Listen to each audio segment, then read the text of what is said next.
Akkam jirtanii wayyaadha baga nagaan dhuftanii siin jedha.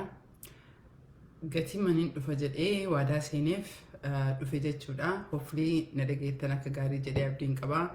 Yoo na dhagahaan jirre sagalee kiyya xiqqoo ol qabaa jechuudha. Akkam saliitoo akkam si argaa dargaggeetti lafaa dhuftu gidduu galatoomiin jedha. Wal qabxii baay'ee irratti haasoo yaada qabaa isinii fi at least qabxii 8 tokko lafaa qaba. Commenti keessan I think Facebook when I update good age so commenti keessan nan argee jedha. I'm doing very good, thank you very much everybody. Hedduu galatoomaa isin jedha. I think you know engagement social media olaalee jedhu hamileen uummata keenya deebi'ee jira. Hedduu waan gammachuu keessa jirra, waan jijjiirama akka bara 8 ta'in akka 91 akka jijjiirama akkasitti dhufaa jira.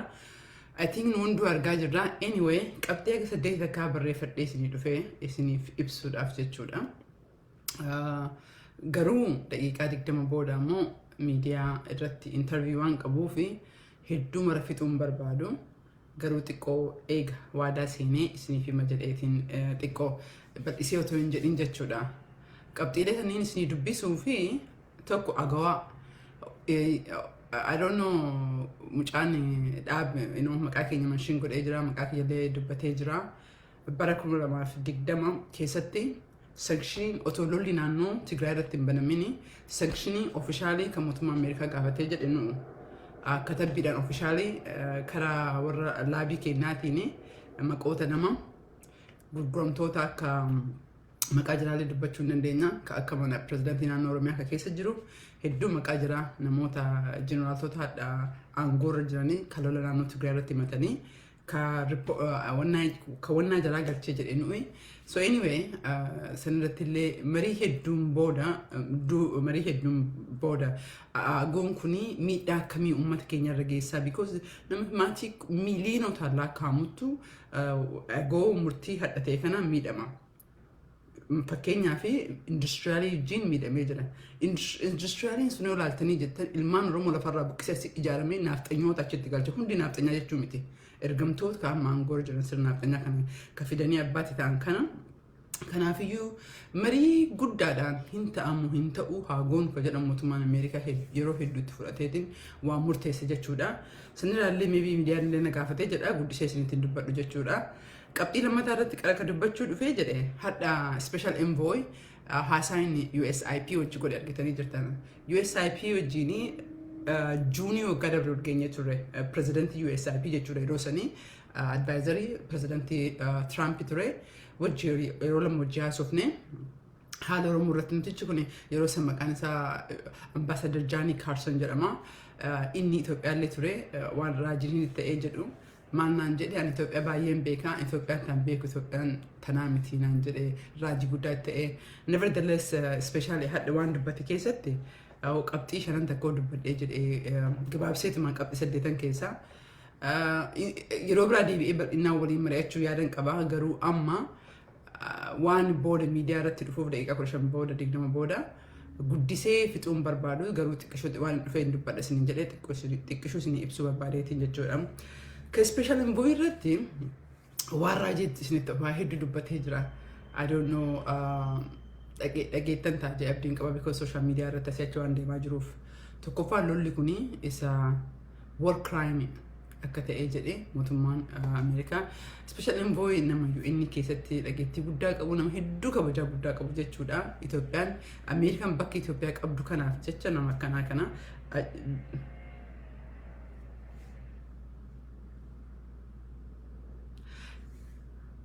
okay.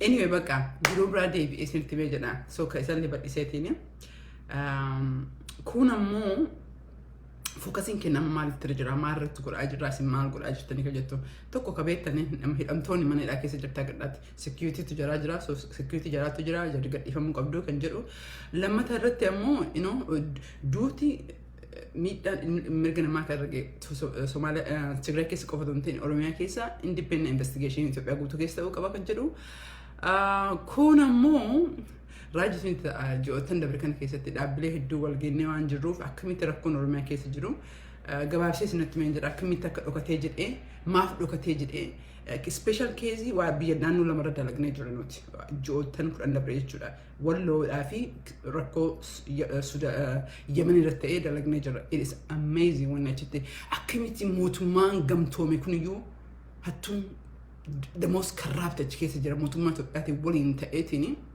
ummata keenya Itoophiyaa keessatti qofa dirree absiisuu otoo hin ta'in bakka baqaa isaa keessatti akkamitti akka namni keenya lafa dhabee jedhe akkamitti namni keenya amma yeroo amma haasaa jiru guyyaa hadhaasa keessa irratti refuujiin UN akkamitti nama saba biraa galmeessee Oromoo keessaa hambisaa akka jiru isin quba qabdan natti fakkaata. It's amazing. So kanneen irraallee isin dubbachuu yaadan qaba qara. Mariin Kenya ka USAID wajjin maal fakkaataa ture ka Doctors Without Borders yookiin ammoo WFP wajjin maal fakkaataa ture UN wajjin maal fakkaataa ture.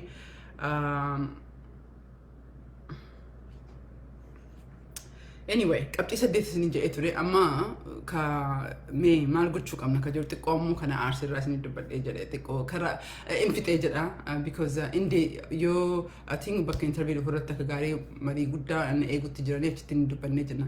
Wanti guddaan ka sirratti hin dhaamu barbaadee jedhe karaa jinatti ta'ee jedhe torbe jimaata dabree gaafas 29 misootaan hiriira bahanii turan.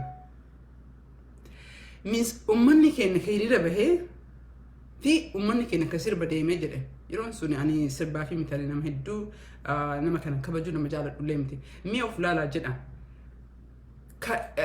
atli beeta qabsoo irra jira hiriira bahuu qabna hiriira guyyaa baanee utu galgala sirbine haa fakkaatu mana teenne akka waan bilisummaa keessa jirrutti hamilee akkasiitiin deemu it was mind boggling to me.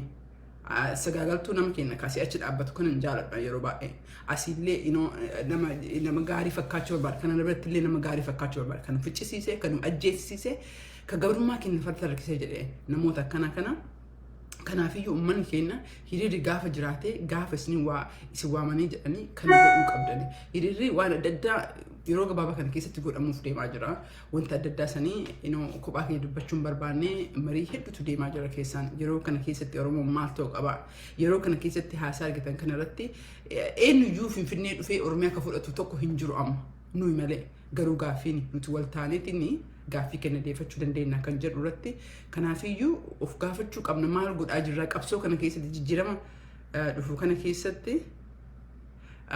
nuti maal godhaa jirra ka jettanii itti yaadaniin barbaadee jira. So mee kan hin dhaabee jira miidiyaa irratti waan dhufuu fi miidiyaa irratti dubbadhee ka achirratti naa hafe jedhee isinii deebi'u isinii deebi'ee jira. Komantii keessanillee Facebookiin setting isaa jijjiiree jira inni argaa hedduu galatoomaa isiniin jedha.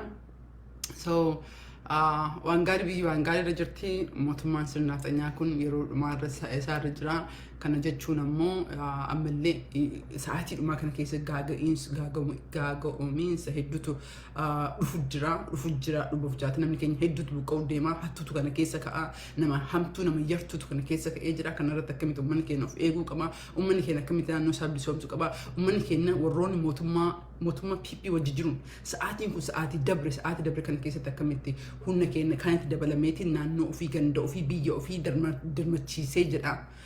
Warri mootummaa PP kana keessa jirta yeroon keessan darbee jira amantanii moo dhabaatanii yeroon keessan darbee jira yeroo dabre kana keessatti meeshaa kana mootummaatti hin galchina meeshaa kana nafxanyootatti hin kennina dogongoraan ta'ee sodaadhaan haala adda addaa mootummaa keessa ka jirtanii sa'aatii kana dhaamsi guddaan isinii qabu kana amma mee wannaa kiyya kaaniif hin qophaa'ee jira hedduu haala gaarii irra jira marii hedduu irra jira karaa mootummaa irratti ka haasaamaa jiru isiniin jechuu kiyya ka alaa kana fooftoon ta'inii marii hedduutu deddeemutti jira warra mootummoota Afrikaatti qabatee akkasumas immoo warroota even Ameerikaallee qabatee jechuun jijjiirama dhufaa jiru haala saffisaan deemaa jiru kana irratti waan nama gammachiisu hedduutu jira argaa jirtanii meen asumarratti hin dhaabee jedha so miidiyaa itti dhufu irratti miidiyaa keenya irratti hin dhufa sheeriin godhee jira daqiiqaa 10 booda achitti dhuftanii hopefully gaafilee kanneen qabxii lama kaka'e kanneen na gaafatu jedhee abdiin qaba gaafilee advaansii natti nimne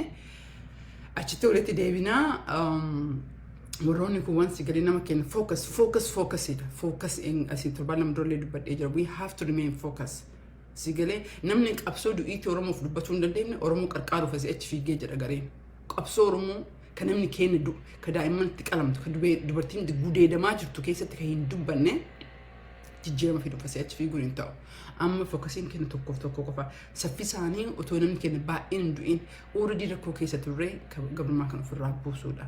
Rakkoo kana keessa ce'uudha. Bilisummaa aangeeffachuudha. Bilisummaa oftutu ammoo bilisummaa hunda keenyaaf ta'uu qabdi. Bilisummaa sigalee baruun deemnee itti qabsoof nuti tun ta'umaati. Kanaafiyyuu kanarratti asumarratti hin dhaabee jedha. Hedduu galatoomaa hin deebi'eetiin isin dubbisaa yeroo biraallee waa hedduutu deddeemutti jira. Akka ilaalcha kiyyatti wanta deddeemaa jiru karaa USAID'n ta'ee, karaa UN'tiin ta'ee, karaa Doctors Without Borders ta'ee kanneen illee fideetiin sitti dubbadheen jedha. Ammaaf nagaatti isiniin jedha.